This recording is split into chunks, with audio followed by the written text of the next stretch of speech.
Hello students and welcome to LCS classes. तो आज बच्चों हम कवर करने वाले हैं एक्सरसाइज 2.3, ठीक है, फंक्शन।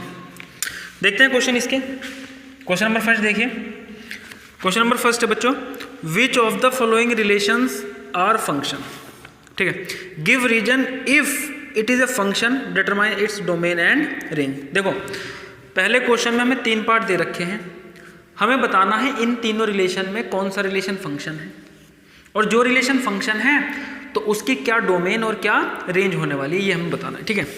चलिए देखते हैं। तो देखो पहला पार्ट है इसका, एक रिलेशन दिया हुआ है, ठीक है। 2,1 ये इसके एलिमेंट है, 5,1, 8,1, 11,1, 14,1, 17,1, ठीक है।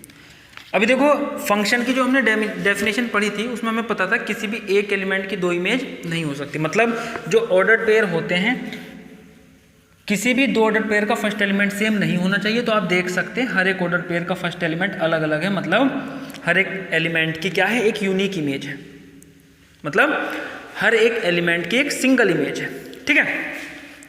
तो ये क्या हो जाएगा बच्चों, relation is function, this relation is function. इसका जो डोमेन है, डोमेन लिखेंगे ऑर्डर पेयर के ना, फर्स्ट एलिमेंट का सेट बना दो, 2, 5, 8, 11, 14, 17, ठीक है।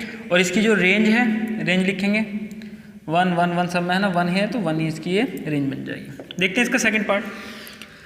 सेकंड पार्ट में बच्चों हमें रिलेशन दे रखा है, एक एलिमेंट लिखता हूँ उसका 2,1, 4,2, 6,3, 8,4, 10,5, आगे 12,6, 14,7, ठीक है। तो इसमें भी चेक कर लेंगे ऑर्डर पेयर के। देखो फर्स्ट एलिमेंट यहाँ पर भी सेम नहीं है, तो this relation is also a function, this relation is a function. ये रिलेशन भी क्या हो जाएगा, फंक्शन हो जाएगा, ठीक है। और इस रिलेशन का भी डोमेन लिखेंगे, ऑर्डर पेयर के फर्स्ट एलिमेंट का सेट 2, 4, 6, 8, 10, 12, 14, ठीक है। इसकी रेंज लिखेंगे 1, 2, 3, 4, 5, 6, 7, है ना, ऑर्डर पेयर के सेकंड एलिमेंट का सेट। इसके बाद देखते हैं बच्चों इसका थर्ड पार्ट। थर्ड पार्ट में रिलेशन दिया हुआ है 1, 3, 1, 5, 2,5। अब देखो ध्यान से, इस रिलेशन में देखो जो शुरू के 2 ही ऑर्डर पेयर हैं, इनका फर्स्ट एलिमेंट सेम है, मतलब 1 की यहाँ पर 2 इमेज आ गई, है ना, ठीक है। 1 की क्या आ गई बच्चों, 2 इमेज आ गई, तो ये रिलेशन फंक्शन नहीं हो सकता। 1,3, 1,5 both have the same first element, ठीक है। Both order pair have the same first element, so this relation is not a function, not a function, ये फंक्शन नहीं होगा, ठीक है। देखते हैं बच्चों इसका सेकंड पार्ट। तो सेकंड पार्ट में हमें बताना है find the domain and range of the following real function. अब देखो बच्चों इस एक्सरसाइज में क्वेश्चन बहुत ही कम दिए हुए हैं, ठीक है। आपको और अधिक प्रैक्टिस करनी पड़ेगी, तो आप कोई हेल्प बुक ले लीजिए और वहाँ पर डोमेन और रेंज निकालने की अच्छे से प्रैक्टिस कीजिए, क्योंकि इससे रिलेटेड क्वेश्चन आते हैं, है ना, डोमेन निकालने के लिए कोई फंक्शन का और रेंज निकालने के लिए। अब देखो एक क्वेश्चन हमें दिया हुआ है, सेकंड का फर्स्ट पार्ट देखते हैं। f(x) = minus modulus x, find the domain and range of the following real function. हमें इसकी डोमेन और रेंज निकालनी है। अब देखो डोमेन क्या होता है, डोमेन होता है x की जो भी पॉसिबल वैल्यूज हो सकती हैं, और रेंज क्या होती हैं, जो f(x) की पॉसिबल वैल्यूज हो सकती हैं, ठीक है। तो ये एक रियल फंक्शन है। अभी देखो आप मॉडुलस फंक्शन में x की कोई भी वैल्यू पुट कर सकते हो, हर एक पर मॉडुलस फंक्शन डिफाइन होगा, चाहे आप कोई नेगेटिव रियल नंबर पुट करो, चाहे 0 पुट करो, चाहे कोई पॉजिटिव रियल नंबर पुट करो, ठीक है। तो यहाँ से सीधा सीधा देखो मॉडुलस फंक्शन जो होता है सभी रियल नंबर पर डिफाइन होता है। तो मैं डोमेन इसका सीधा लिख सकता हूँ, ठीक है। इसका डोमेन क्या हो जाएगा, पूरा रियल नंबर का सेट, सारे रियल नंबर का सेट क्या बन जाएगा, इसका डोमेन बन जाएगा। अगर मैं इसकी रेंज की बात करूँ तो ध्यान से देखो, x की आप कोई भी वैल्यू पुट करेंगे, ठीक है, x आप कोई भी रियल नंबर रख लीजिए, जब उस पर मॉडुलस फंक्शन अप्लाई होगा तो वो हमेशा क्या होगा, या तो कोई पॉजिटिव रियल नंबर आने वाला है आंसर मॉडुलस फंक्शन के बाद। देखो x की जगह पर हम कोई भी रियल नंबर रख सकते हैं, उस रियल नंबर पर जब मॉडुलस फंक्शन अप्लाई होता है तो उसका आंसर क्या आता है, हमेशा पॉजिटिव रियल नंबर आएगा, या फिर आपके पास आंसर 0 आने वाला है। ठीक है, और इसके साथ क्या लग रहा है, माइनस साइन लग रहा है। तो अगर मैं मॉडुलस x की मल्टीप्लाई माइनस से कर देता हूं तो इसका जो आंसर होगा, देखो यहाँ से तो क्या मिलेगा, मैं positive real number, multiply minus से हो गई, तो माइनस से मल्टीप्लाई होने के बाद नंबर कैसा बन जाता है, निगेटिव बन जाता है। तो निगेटिव रियल नंबर या फिर 0। ठीक है, 0 तो 0 ही रहता है। तो हमेशा आप देखो x की आप कोई भी वैल्यू पुट करके देखो, हमेशा जो आपकी रेंज है, रेंज क्या होती है, f(x) की पॉसिबल वैल्यूज़ या y की पॉसिबल वैल्यूज़, वो हमेशा निगेटिव रियल नंबर या 0 मिलने वाली है। एग्जाम्पल के तौर पर अगर x की जगह पर बच्चों में -3 रखूँ तो f(x) कितना आएगा, f-3, माइनस x की जगह पर क्या रखो, -3, -3 पर मॉडुलस फंक्शन उसको क्या कर देगा, +3, तो आंसर -3 ही बनेगा। ठीक है, बाहर ये वाला माइनस है। इसी तरीके से अगर आप x की जगह पर +3 रखोगे तो f3 की वैल्यू कितनी आ जाएगी, माइनस, अंदर +3 और +3 मॉडुलस फंक्शन पे प्लस ही रहता है, तो 3 माइनस, ये माइनस बाहर का यहाँ आ जाएगा, तो भी -3। ठीक है, तो x की वैल्यू आप कुछ भी रखो, 0 रखोगे तो 0 आएगा, वरना कोई और नंबर रखोगे तो हमेशा आपको एक पॉजिटिव रियल नंबर मिलने वाला है। ठीक है, और मॉडुलस फंक्शन से तो पॉजिटिव रियल नंबर मिलेगा, उसके साथ फिर जब क्योंकि माइनस से भी मल्टीप्लाई हो रही है तो हमेशा वो निगेटिव रियल नंबर आएगा। आई बात समझ में? तो यहाँ पर जो रेंज आने वाली है, रेंज आने वाली है वो क्या है, सारे निगेटिव रियल नंबर और साथ में 0, मतलब 0 या 0 से सभी छोटे नंबर क्या बन जाएंगे, इस फंक्शन की रेंज बन जाएगी। ठीक है, तो उसको इंटरवल की फॉर्म में लिखेंगे -∞ से 0। यहाँ पर क्लोज इंटरवल लगाना है क्योंकि हम 0 को इंक्लूड कर रहे हैं। ठीक है, नोट करिए इसको बच्चों, आगे बढ़ते हैं।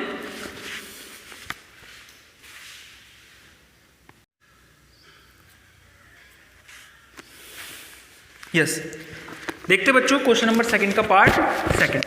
ठीक है, तो क्वेश्चन नंबर 2 का सेकंड पार्ट देखते हैं। फंक्शन दिया हुआ है f(x) = √9 - x²। ठीक है, यहाँ भी हमें डोमेन और रेंज कैलकुलेट करना है। बच्चों अंडर रूट फंक्शन वाले क्वेश्चन ध्यान से देखेंगे कि अंडर रूट के अंदर जो भी टर्म होती है, हमें पता है हम कभी नेगेटिव टर्म का अंडर रूट नहीं ले सकते, तो वो हमेशा या तो कोई पॉजिटिव रियल नंबर होगा या 0 हो सकता है। तो यहाँ से हमें कंडीशन मिलती है कि √9 - x² तभी डिफाइन हो सकता है जब 9 - x² should be greater than equal to 0। याद रहे, हर एक अंडर रूट वाले फंक्शन में इसी तरीके से हम कंडीशन बनाया करेंगे। ठीक है, 9 - x² should be greater than equal to 0। अब देखो x² क्या एक पॉजिटिव टर्म है भाई, x क्या हो सकता है, x कोई भी रियल नंबर में लिखो, अगर जब मैं x का स्क्वायर करूँगा हमेशा क्या बनने वाली है, कोई पॉजिटिव टर्म ही आएगी, है ना। x की कोई भी वैल्यू, अगर कोई भी वैल्यू रखोगे तो हमेशा स्क्वायर क्या होता है, पॉजिटिव होता है। तो दोनों तरफ क्या करो, x² को ऐड कर लो, दोनों तरफ x² को ऐड कर लो, तो ये कितना हो जाएगा, 9 - x² + x² greater than equal to x²। x² से x² खत्म हो गया, तो ये बन गया 9 is greater than equal to x²। ध्यान से देखेंगे बच्चों, इस तरह की कंडीशन इनइक्वलिटी में पढ़ेंगे, जहाँ पर हम इनइक्वलिटी के साथ डील करना सीखेंगे। लेकिन याद रखें, हम किसी भी पॉजिटिव नंबर को दोनों तरफ ऐड कर सकते हैं, किसी भी नंबर को दोनों तरफ सब्ट्रैक्ट कर सकते हैं, उससे इनइक्वलिटी पे फर्क नहीं पड़ता है। या आप इसको ऐसे भी पढ़ते हो कि x² को इस तरफ मूव कराओ तो ये माइनस के इधर जाके प्लस का हो जाएगा। ठीक है, देखो x² इधर पहुंच जाएगा, 9 is greater than equal to x²। Clear है यहाँ तक? चलिए अब ध्यान से देखो, ये हमारे पास कंडीशन आई, x² को इस तरफ लिखो, 9 को इस तरफ लिखो। अभी इनइक्वलिटी आप पढ़ोगे आगे चल के, तब आपको क्लियर हो जाएंगे इक्वेशन। तो x² इधर आया तो ये वाला साइन भी उल्टा हो जाएगा, और 9 इस तरफ लिख लिया मैंने। क्लियर है यहाँ तक? चलिए अब ध्यान से देखो, x² छोटा होना चाहिए या इक्वल होना चाहिए 9 के, तो यहाँ से हमें कंडीशन मिलती है, ये वाला साइन इस तरफ लिखो, ये वाला साइन इस तरफ लगाओ, और 9 का अंडर रूट कितना, 3, तो ये +3 -3। ठीक है, इसको इनइक्वलिटी में पढ़ेंगे अच्छे से। तो x² should be less than equal to 9। x² 9 से छोटा या इक्वल तभी हो सकता है जब x की वैल्यू -3 से बड़ी हो, 3 से छोटी हो। देखो इसको सॉल्व किस तरीके से करना है आपको, हमेशा जब भी इस तरीके की इक्वेशन आएगी तो जो वेरिएबल होगा उसको लेफ्ट हैंड पे लिखेंगे, है ना, कांस्टेंट को राइट हैंड पे लिखेंगे।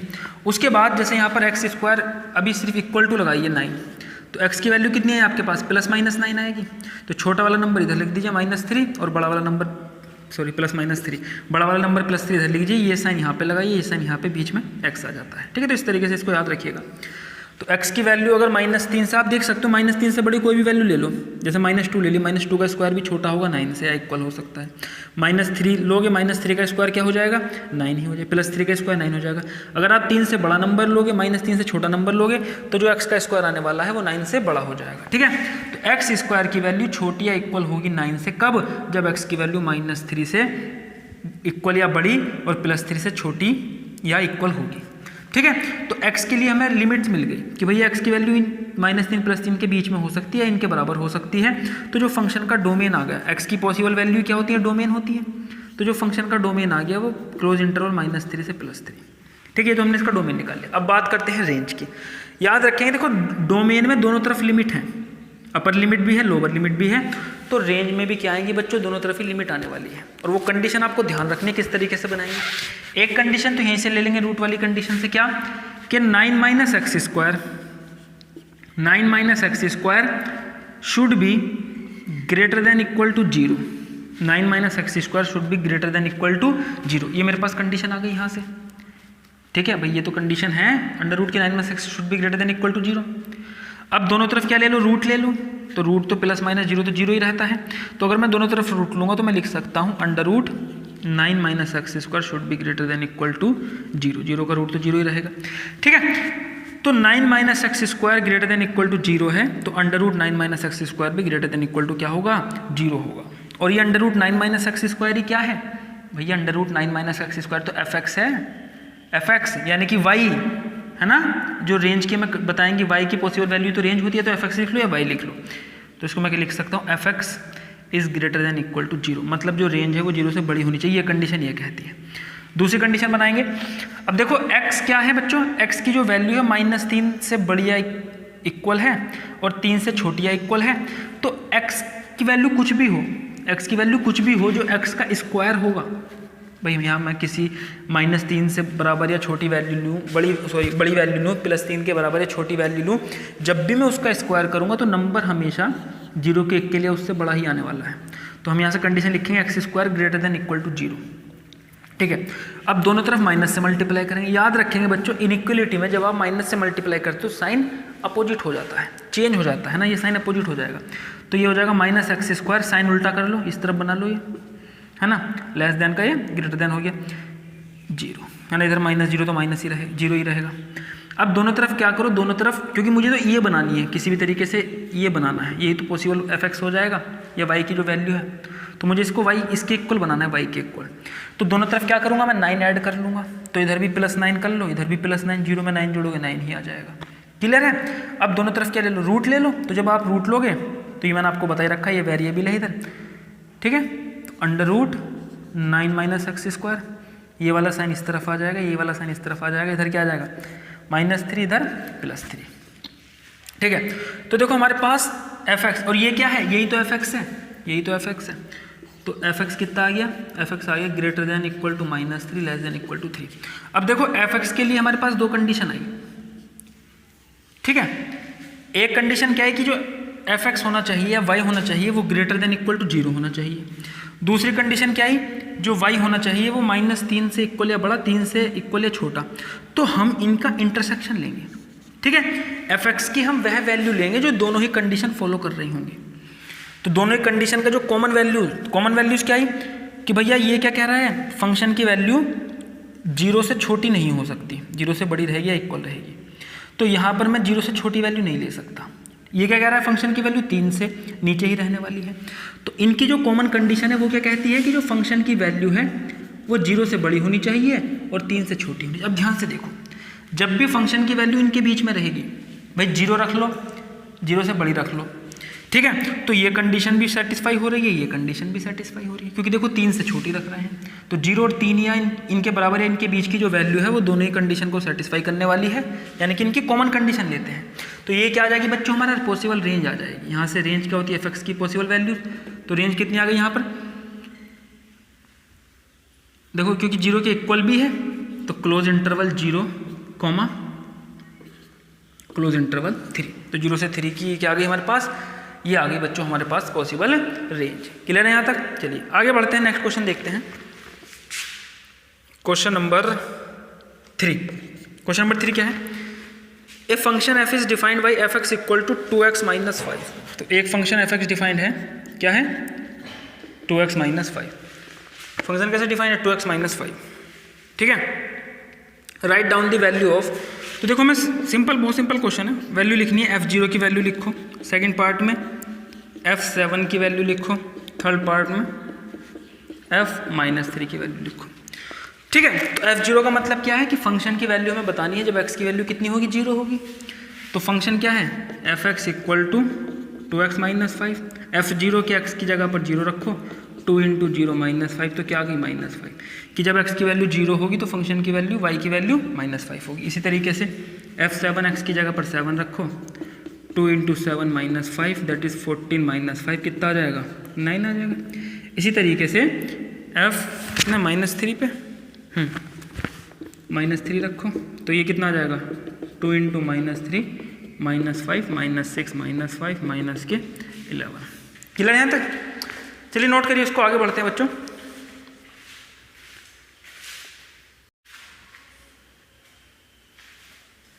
यस, आगे देखते हैं बच्चों क्वेश्चन नंबर 4।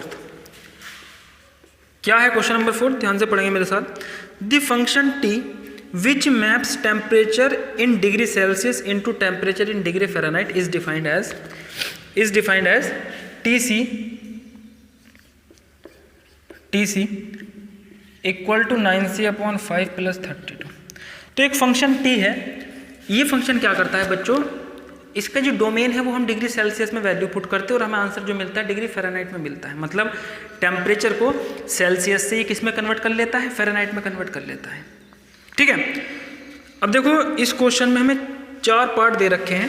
पहला पार्ट देखते हैं T0। ठीक है, T0। हाँ, अब देखो T0 का मतलब क्या है कि जब C की वैल्यू, जब टेम्परेचर सेंटीग्रेड में 0 है तो वो फ़ारेनहाइट में कितना होगा?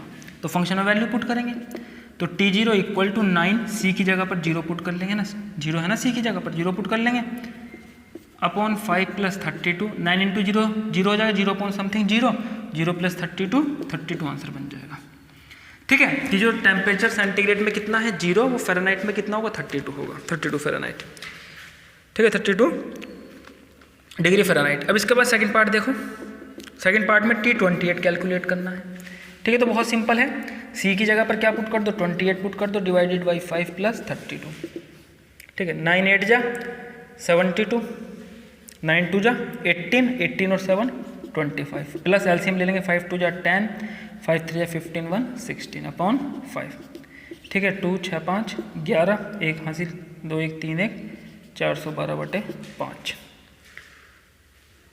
ठीक है, चलिए आगे देखते हैं बच्चों। इसके बाद इसका थर्ड पार्ट, टेम्परेचर आपको निकालना है -10।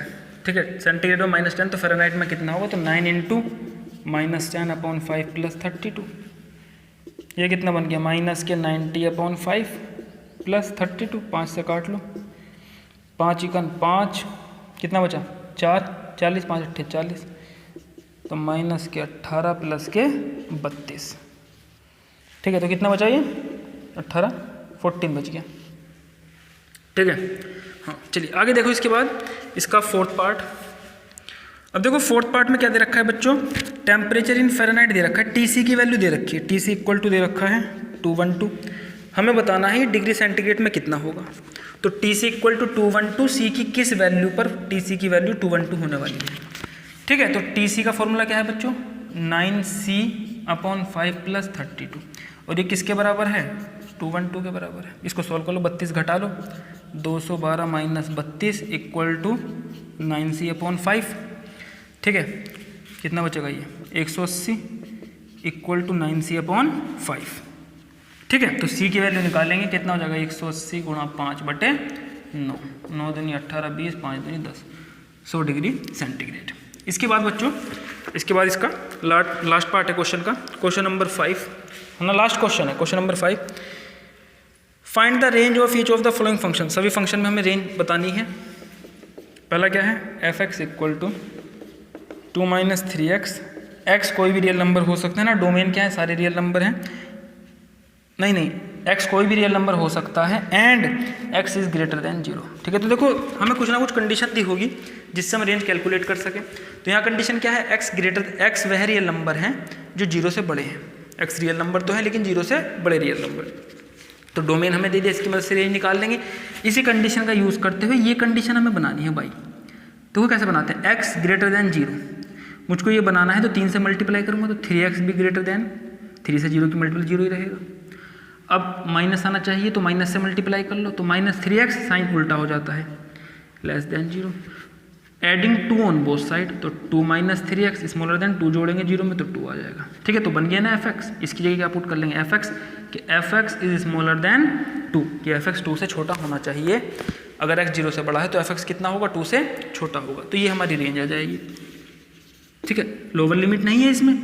ठीक है, तो ये क्या हो जाएगा, -∞ से लेके 2 का ओपन इंटरवल, क्योंकि 2 को इंक्लूड नहीं करना कि 2 से छोटी कोई भी वैल्यू क्या होगी, रेंज आने वाली है। कि जब भी आप x की वैल्यू 0 से बड़ी कोई भी पुट करेंगे तो हमेशा जो fx आएगा वो इस लिमिट के बीच में आने वाला है। ठीक है, नोट करिए इसको, आगे बढ़ते हैं।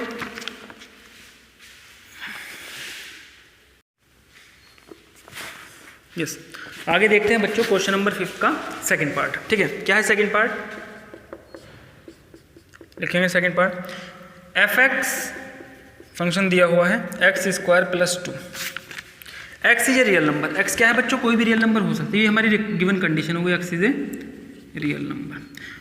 अब देखो हमें बतानी है कि जब x कोई भी रियल नंबर हो सकता है तो fx की वैल्यू कहाँ से कहाँ तक वैरी करने वाली है ना, इसकी रेंज बतानी है। अब देखो रियल नंबर है x, अगर देखो x कोई भी रियल नंबर होगा उसका जो स्क्वायर होगा, x का स्क्वायर, वो हमेशा ग्रेटर देन इक्वल टू 0 होने वाला है ना। इस कंडीशन का हम यूज़ करेंगे। हमें पता है भैया x का स्क्वायर हमेशा 0 से बड़ा या 0 के इक्वल हो सकता है। x की वैल्यू हम कोई भी रियल नंबर रख लें, मतलब किसी भी रियल नंबर का स्क्वायर या तो 0 होगा या 0 से कोई बड़ा नंबर, कोई पॉजिटिव नंबर हो सकता है। एडिंग 2 ऑन बोथ साइड तो 2 जोड़ने पर इधर 0 में 2 जोड़ देंगे, ये क्या बन गया, fx बन गया। तो कंडीशन क्या है, fx is greater than equal to 2। ठीक है, तो देखो fx is greater than equal to 2, ये हमारे पास कंडीशन आ गई। fx की क्या हो गई, हमारी जो रेंज की जो पॉसिबल रेंज हो जाएगी। तो रेंज कितनी आ गई, यहाँ से रेंज आ गई 2 ग्रेटर देन इक्वल टू 2, तो क्लोज इंटरवल 2, +∞। ठीक है, याद रखिए इन्फिनिटी पे हमेशा ओपन इंटरवल बनाते हैं। इसके बाद इसका लास्ट पार्ट fx दिया हुआ है, fx equal to x, x is a real number. अगर x कोई रियल नंबर है, fx क्या है, y भी किसके बराबर है, x के बराबर ही है। तो y भी क्या हो सकते हैं, सारे रियल नंबर हो सकते हैं। भाई x की जो भी वैल्यू पुट करेंगे वही y की वैल्यू आ जाएगी, है ना। ये तो आइडेंटिटी फंक्शन हो गया ना, fx equal to x, fx क्या है, y, यानी कि y इक्वल टू x। ठीक है, तो इसकी जो रेंज हो जाएगी वो भी सारे रियल नंबर हो जाएंगे। क्लियर है यहाँ तक। चलिए, तो ठीक है बच्चों, आज की वीडियो में इतना ही। और आप दूसरी बुक से बहुत इसकी प्रैक्टिस कीजिए। अभी देखो डोमेन, रेंज, आपने मॉडुलस वगैरह फंक्शन पढ़े हैं, यहाँ पे लॉगरिथमिक फंक्शन से रिलेटेड क्वेश्चन आते हैं जो आप आगे चल के पढ़ोगे 12th क्लास में। ट्रिग्नोमेट्रिक फंक्शन के क्वेश्चन आते हैं। ठीक है, तो बहुत बड़ा ये टॉपिक है, तो ध्यान से इसकी प्रैक्टिस करिए, अच्छे से दूसरी बुकों में भी देखिए। ठीक है, और अच्छे से काफ़ी सारे क्वेश्चन इसके करिए आप, तभी इसको कॉन्सेप्ट को अच्छे समझ पाएंगे डोमेन रेंज का। ठीक है, तो इस वीडियो में बच्चों इतना ही। अगर आपको कॉन्सेप्ट समझ में आया हो, एक्सरसाइज समझ में आई हो, तो हमारी वीडियो को लाइक कीजिए, शेयर कीजिए, हमारे चैनल को सब्सक्राइब कीजिए। धन्यवाद।